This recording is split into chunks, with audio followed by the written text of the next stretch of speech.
Is everybody ready? Okay. Good morning. Today we're here to give an update on the officer-involved shooting that occurred last night in the area of South Moreland in the city of Cleveland.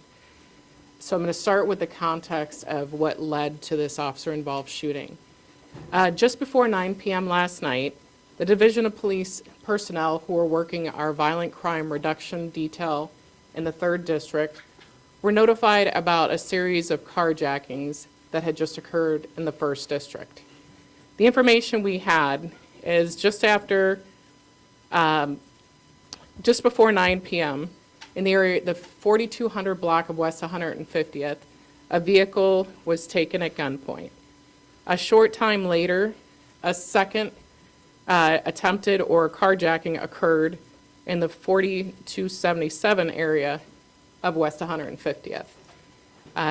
There was also an additional carjacking at 4330 West 150th.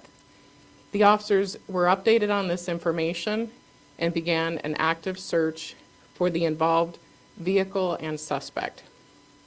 Throughout this short time period, we received additional calls for another carjacking in the area of 6502 Quimby, and then another at East 79th and Superior.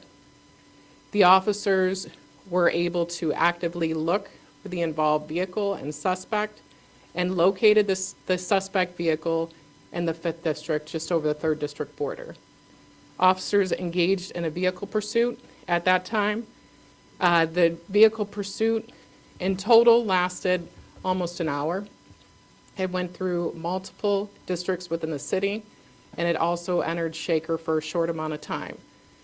Throughout this vehicle pursuit, the suspect initially began waving a firearm at the officers who were behind him, and then engaged in shooting at the officers a short time later.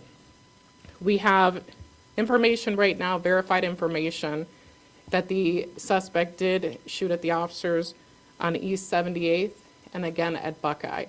And we were able to determine that through the shell casings and the reports of the officers. We have information that potentially there may have been some pedestrians that were almost struck by this gunfire from the suspect, as well as possibly a vehicle that may have been struck. This is still part of the active investigation. At this time, our officers knew we had a mobile active shooter, and this was our priority to make sure we took this dangerous person off the street. At this time, our officers reached out to the Cuyahoga County Sheriff's Department to ask for assistance throughout this pursuit because the suspect wasn't stopping. The Sheriff's Department did come out and deployed spike strips. The spike strips were effective, meaning they struck the vehicle tires, but the pursuit did continue for approximately 15 to 20 more minutes. Finally, on South Moreland, the Sheriff's Department did do a pit maneuver, bringing the vehicle to a final stop. And at that time, there was gunfire exchanged between the suspect and 4 officers on scene.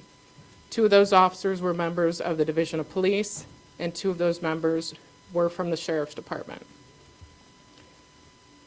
At that time, immediately following that, the officers did render aid to the victim, and tourniquets were applied, and the suspect was then conveyed to University Hospital. The suspect has not yet been charged because he's still seeking medical treatment, but we will share the fact that it's a 38-year-old male from Cleveland that's a suspect, and it was the only individual that was in the car. The Cleveland Division of Police use of force team, or FIT team, is following up in the lead on this investigation. And right now, I want to make sure that I thank Sheriff Patel, members of the Cuyahoga County Sheriff's Department, for their assistance in helping us bring a closure to this violent crime spree that occurred last night. At this time, before we take any questions, I'm going to turn it over to Sheriff Patel for a few comments. Thank you, Chief. Good morning, everyone. Just want to mention, first of all, thank the Lord that our officers and deputies are okay and that they were available to respond to this and end this spree that went on. Not just the crime, but the total disregard for safety of our community. So it's important that we have police officers and deputy sheriffs and our partners in federal agencies, ATF and so on, who are committed to stepping forward and helping us in reducing this violent crime. These incidents don't occur in a vacuum. They touch all of our communities, not just the actual victimizing, but then you have downstream effects of pursuits and different things that go on. So it's important that we have the right people in the right place. And through our partnership, we're making our community safer overall. But important to note, violent crime, carjacking is why we were our assistance was requested by the Cleveland Division of Police. The deputy sheriff investigators assigned to the Response to Carjacking Initiative, which is a federal grant that we're partnering on, responded to assist in this pursuit, which has been going on for a little bit. At that point, they communicated and coordinated well with the Cleveland Division of Police, as we normally do, and then, obviously, as the chief described, following events took place, which ended pursuit ending and officers and deputies providing world-class pre-hospital care before the suspect could be taken to the hospital. But beyond that, the investigation continues. But the most important highlight here is that in order to protect the community, we had to take these actions. In order to protect the community, we recruit and retain deputies and officers and agents who are committed to supporting our community. When these things take place, we do our absolute best to ensure that they're resolved with the least amount of disruption to our communities and end them as soon as possible. Because as you can see, some offenders don't mind just the level of violence they put out in our cities. So thank you very much. So at this time, we'll open it up to questions. Sure, I have one Sure. question. That carjacking initiative that you have with federal funding, when did that start?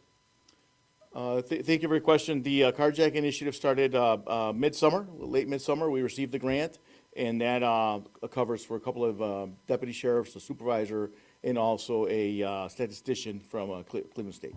Okay, is Cleveland Police involved in that too? We partner, not only this, on all of our task forces with Cleveland Police and others, but it's important to note that this carjacking initiative is the first in the country, and unfortunately, it's something that we had a lot occurring here, and this is going to allow the federal government to gain statistics so that we can deploy and apply for other grants and receive more assistance so our partnership can get stronger. Okay, so would I say it's a sheriff and Cleveland Police Sure. initiative? Okay, thank you. Were any officers injured during this? Thank you. That's a really good question. Fortunately, no officers were injured. There was a blood exposure by one of our officers, so he was treated for blood exposure on scene. But fortunately, no one else was injured. And do you know how many times the suspect was shot or whether they were shot? Right now, we will give updates as we go along. It's still really early on. This was, as you know, this happened late last night. The investigators were out there. We are still canvassing for additional information, victims, and any other witnesses. So we will get those updates as well as releasing body camera within the 7-day timeline. And you mentioned at the beginning you had several calls for carjackings at one point, kind of all over the place. Just wondering in total, how many were there, and were any of the cars stolen, or did they just try to steal them and they were able to get away? Can you explain that a little bit? That's a good question. So there was actually 4 actual carjackings where they took the vehicle. He took the vehicle. There was 1 attempted, but there was 4 actual. He did carjack several people and just kept dropping the vehicle, carjacking, and continuing on. So there was 4 actual carjackings and then 1 attempted. And you believe this suspect was involved in all of those? Yes. Okay, thank you. Can you clarify which officer or officers fired the shots at the suspect that were fatal? Okay, it's not fatal, for one, but, you know, the suspect was injured. We're not going to give the names of the officers at this point, but it was 2 members of the Division of Police and 2 members of the Sheriff's Department that fired. And just to clarify, it was just the one individual that was involved in all 4 of those carjackings that you believe? The 5, yes, The 5, yeah, okay. yes. And do you guys know if you've had any run-ins with this 38-year-old male before? So we're still checking the criminal history. Once he's charged, we'll make sure we get that information out. Thank you. You're welcome. Can you speak a little bit about the carjacking initiative and its operation so far? Granted that there were several that occurred last night, is that something you're still kind of working on right now? Yes, the carjacking initiative worked close partnership with the county prosecutor's office, the crime strategies unit, because obviously they collate a lot of the information on violent crimes that happen throughout the county. So having that information, it allows us to focused a little more exactly on where it's happening, who's involved, et cetera. So through collaboration, working on the strike force with our partners, not only our local partners, but federal partners, and the statistician from Cleveland State University and the Crime Strategies Unit, and deploying some technology. We're not going to get into all that today. There's some technology we're also deploying so we know when these things occur and we can respond as close to real time as possible. But the most important thing is that the investigation resides in one place. The carjacking initiative addresses carjacking, which it goes throughout the county, and it can be missed because there could be one-offs, one on the east side, one on the west side, outside suburbs, Cleveland, et cetera. So it's important that we have the finger on those so we can determine the patterns, determine people involved in those, and determine the best resolution to those. Have you had any results? I mean, you started in the summer, right? Do you know Yes. how it's working or how the results have been? Yes, we have had multiple arrests of multiple offenders, and the majority of these are sprees, as the chief just noted here. And this sounds like it was obviously very dangerous situation last night. You said it was an active mobile shooter for about an hour. Yes. And some people, they could have gotten hurt, some people were down the street. Were any messaging or anything sent to people in the community to kind of shelter in place or beware, anything like that? Following the ending of this, we sent an update, but this was very active. And like I had mentioned, it went through a good portion of the east side as well as into Shaker for a temporary amount of time. When you have a situation like that, it's really hard to plan ahead, or the warning part of that. So at that, there's really no amount of messaging that could prepare anyone for something like this. But I can tell you that our officers did a phenomenal job. Like Sheriff Patel, mentioned that they have their carjacking task force. We had our stance unit, which we had put in place. They were the point investigators on this, as far as the crime spree that occurred. And, part of that is they're listening for these crimes that occur throughout the city. And they, were the ones actively involved in coordinating the efforts for this. And you mentioned that thankfully none of those officers, were hit by any gunfire, but this is still very traumatic. I mean, mentally, how are they doing today, and what is the next step for them? Are they on leave right now? Can you kind of go into that? So the officers that are involved, that are, were actively involved in the shooting, are automatically placed on administrative leave. We have other officers who were definitely impacted by what happened last night, and that is another thing we look at, and we will make sure that the traumatic events, will be addressed, and if leave is necessary, that'll be granted as well. So is it 4 officers that are administrative leave, or 2? Well, the 2 are automatically just the ones that were in the shooting, but there are additional officers that we are providing resources for. Can you share the type of firearm that the suspect was carrying? The firearm, I don't know that I have that right now. I think we talked about it a little bit, but I can't confirm it, but we will. Was it a 9mm? Yeah. Do you know roughly how many shots the suspect fired throughout the incident, dozens? Yeah, that's something that we can release at another time. We know that there's shell casings that were along the route as well as on scene. So it would be safe to say more than a dozen? I don't want to guess at this point, Okay. but, I can tell you that will come out later. Okay. Thank you. Would you describe it as a high-speed chase, or did you flood the zone and tail them and then you put out stop sticks or anything like that? So the initial part of the pursuit, you would think that in the circumstances, somewhat high speed for a residential area, but we've definitely seen things that have escalated to higher speeds in this. It was a manageable speed for our officers. I think that approximately we are estimating the maximum speed might have been about 60 miles an hour throughout this pursuit. But the spike strips, once they were deployed, which is pretty late into the pursuit, the suspect continued to drive, an additional 15, 20 minutes afterwards. With the carjacking initiative, are there any preliminary patterns or things that have come out of that where you can pinpoint certain areas that are hotspots, or is this an organized thing? Are there any preliminary findings from that?